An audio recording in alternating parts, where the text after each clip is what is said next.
Dans le dernier livre, effectivement, il y a tout un chapitre avec Luce Janin de Villard où on parle de cette féminité, cet aspect féminin qu'on retrouve dans la médiumnité, parce qu'il y a beaucoup d'hystérie dans la médiumnité. On note que dans les lieux où il y a des manifestations, dans les châteaux hantés, dans les lieux où il y a des poltergeists, c'est-à-dire des tables qui bougent, etc., il y a toujours de l'hystérie, un puits d'hystérie. Et l'hystérie est plus féminin que masculin. On dit que les femmes s'intéressent plus à ça.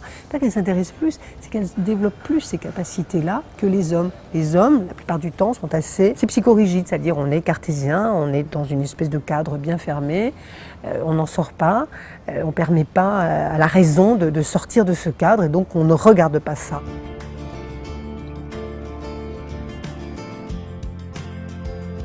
Tout le monde peut être médium. Tout le monde a des ressentis. Tout le monde a vécu au moins une fois un phénomène qu'il n'a pas pu expliquer. Tout le monde est à même de le faire. Maintenant, il faut l'accepter.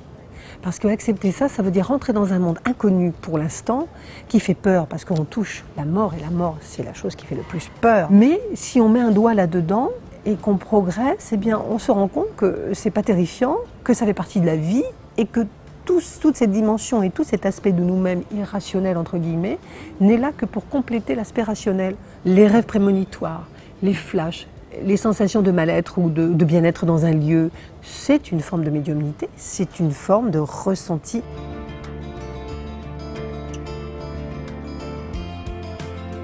La science dit oui, mais on n'a pas de budget pour ça. Néanmoins, ça commence. Alors on ne le fait pas sur les médiums, on le fait plus sur la méditation, les lamas tibétains. Mais je pense qu'on va arriver de toute manière dans une telle impasse et devant un mur, que ce soit dans ce domaine-là ou le domaine de la guérison, le domaine médical, où on va dire qu'il faut ouvrir les portes à autre chose, qu'on va être obligé, dans les dizaines d'années à venir, dans les centaines d'années à venir, d'avancer. Je pense que là, on est au balbutiement d'un qu'est-ce que ça pourrait être. On en est juste là. Dans 100 ans, dans 200 ans, on dira c'était ça et tout le monde vivra avec ça.